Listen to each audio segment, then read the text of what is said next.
while this government has started on the road to truth, the attempt seems to be half-hearted, partially true, and hiding quite a few facts. Over the next 5 days, the UGF will explain and ask questions about this JICA scam, which basically has been arising in the minds of a lot of Goans who share the common concern about Goa, and also Goa's and India's reputation as far as the whole world is concerned. We will basically try to simplify this JICA scam to every Goan's understanding. Now you'll be wondering why a press conference over 5 days. We have seen this government and its spin doctors lead us in just one direction. The JICA scam was not only restricted to the previous government or to a few ministers and few officials. This JICA scam basically spreads the tentacles across the world, from Japan to the US to the ministry, the Central Ministry of India, and then to the government of Goa. Not just the past, but also the present. You'll see for yourself that all of you have been misled by the leakage of selective information. Here, I would humbly request all the publications to support us in our endeavor, as this would be the first time in Goa that a citizen-centric effort of such a kind has been undertaken on these lines. We promise that as we go along, each day will bring out a new surprise. Let me underline that we surely don't have any missing files, but we have been able to reach out to a lot of people who are involved in this JICA issue over the years, and also have collated a lot of data from sources. Today we'll be focusing on 3 major areas. One is the timelines and observations, the investigations and related issues, and also the missing files to conclude. Getting to the timelines, see, the news of the Louis Berger scam broke out on the 18th in the United States, and then was flashed all over the world. The next day itself, our dear Chief Minister, Mr. Parsekar, concerned about the international ramifications, said that he would hand over the probe to the CBI. He rather asked Vachasundar, the project head of JICA, who's been heading JICA from initiation, to brief him about the facts involved. Somewhere around the 19th or the 20th, during the time when the Honorable Raksha Mantri of this country, Mr. Parikar, was here in Goa,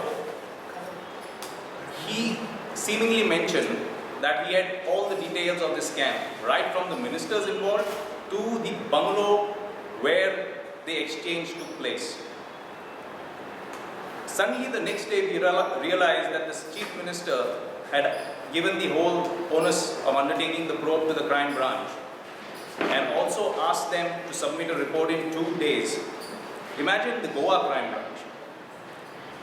A report of a scam which has spanned over 8 years in 2 days, and we know how effective they are over a period of time.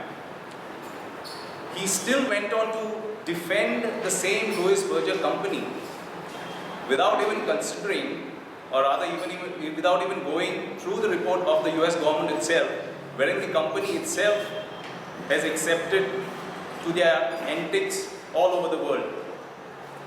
On the 22nd of July, the crime branch filed the FIR, and they also mentioned that they would take all help from the Interpol and the Ministry of External Affairs.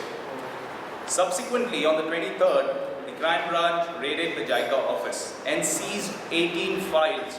Mind you, 18 files.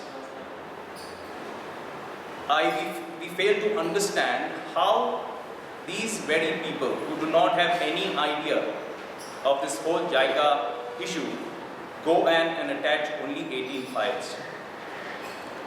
Rather, they should have seized all the files there and taken the possession of the whole office.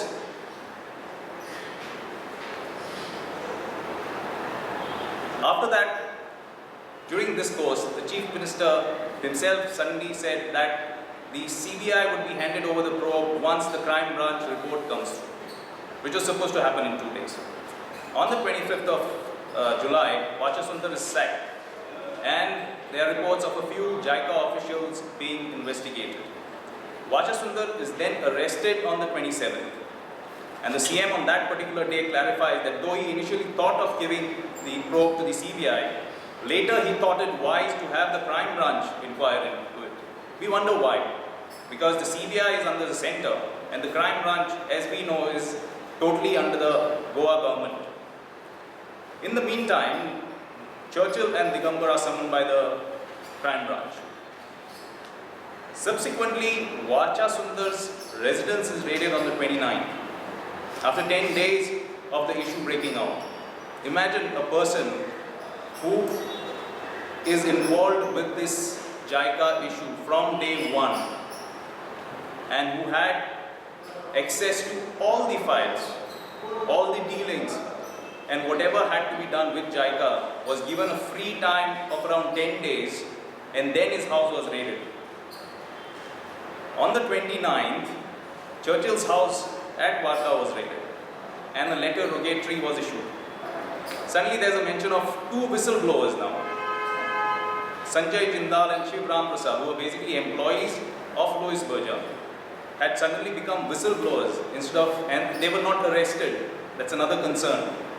On the subsequently, over the time, the Louis Berger Vice President Satyakam Mohanty is arrested, and even Prasanna Shah of Shah Consultancy reveals that Vachasundar had compelled him to pay the bribe.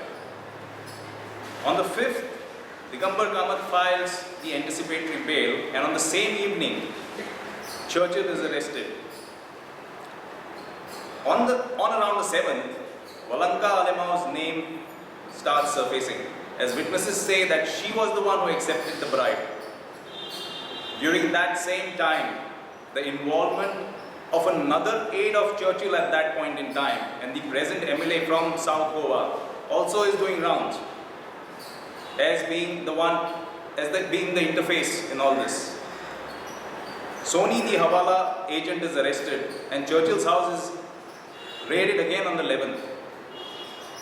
On the 12th of August, Advocate Rajiv Gomes is appointed as the special public prosecutor. And till the 13th, there is no response on the letter rogatory. Interestingly, on the 16th, we learn that Advocate Kirtani, who was leading the prosecution, withdraws.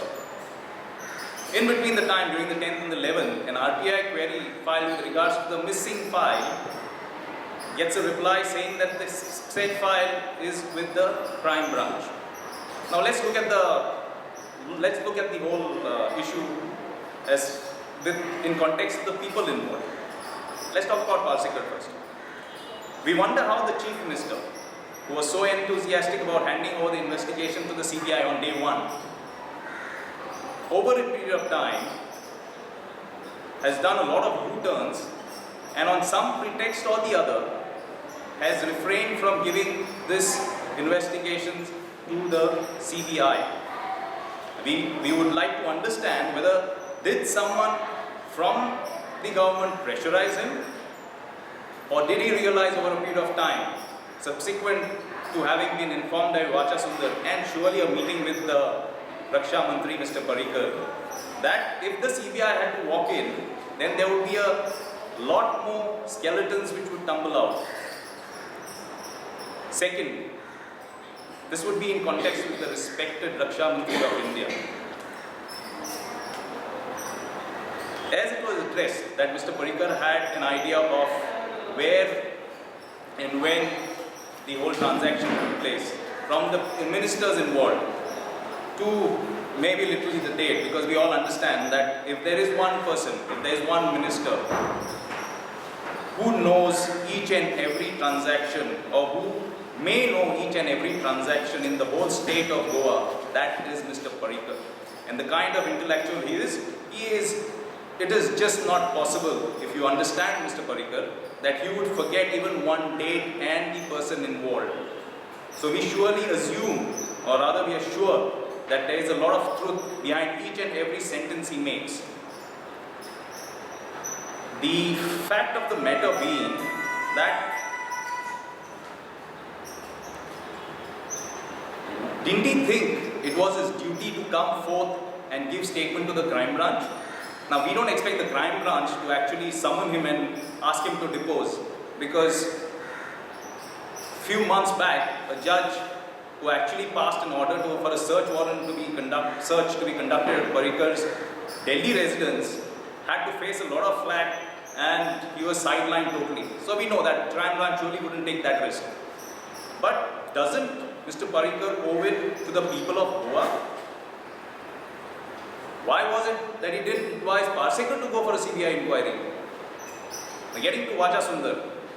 Now Vacha Sundar, considering the fact that he was involved with the JICA from day one, should have been the prime suspect.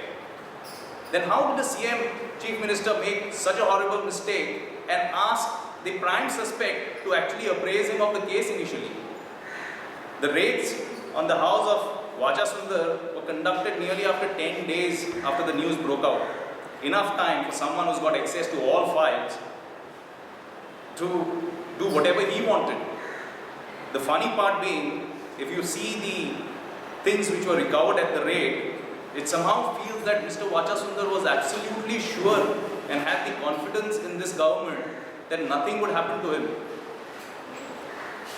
But that's the way it is. I'm saying, Goa, if you have the power and the money, I believe a lot of things work around you. Mohanty, who was the Louis Berger vice president, and at that point in time, in 2011, actually raised the flag about corruption, and who had resigned that, he is arrested instead of taking his help. And the Louis Berger people who are actually a part of the bribe, who had given the bribe, were given a free hand and made to look as whistleblowers. Secondly, coming to the appointment of Advocate Rajiv Gomes as the SPP, a lot of questions are raised. Now, Advocate Rajiv Gomes was the same one who was unceremoniously removed from the Ruby residency case by the same government, and that too at a very critical juncture. The very rumor, I'm saying, if you come down south, the very rumor that Rajiv might be the next BJP candidate is enough to show a hidden agenda, and that too in a constituency of Digambar Kamath, which the BJP hasn't won from the time Digambar defected to the Congress. So we can understand the underlying agenda. On the 16th, the exit of Advocate Nadkarni, citing a really pitiful reason, is questionable, because he is supposed to be the junior of the AG, who even after being slammed by each and every person or concerned citizen in the state of Goa for drawing the highest salary and basically taking law the way he wants it to, has not even flinched, and he has continued in that post for such a long time. So we surely don't buy that argument that Mr. Kirtani or Advocate Kirtani was concerned about what a social activist put up on a post on Facebook or wherever. This being it, I would request Avinash to get into the investigation part.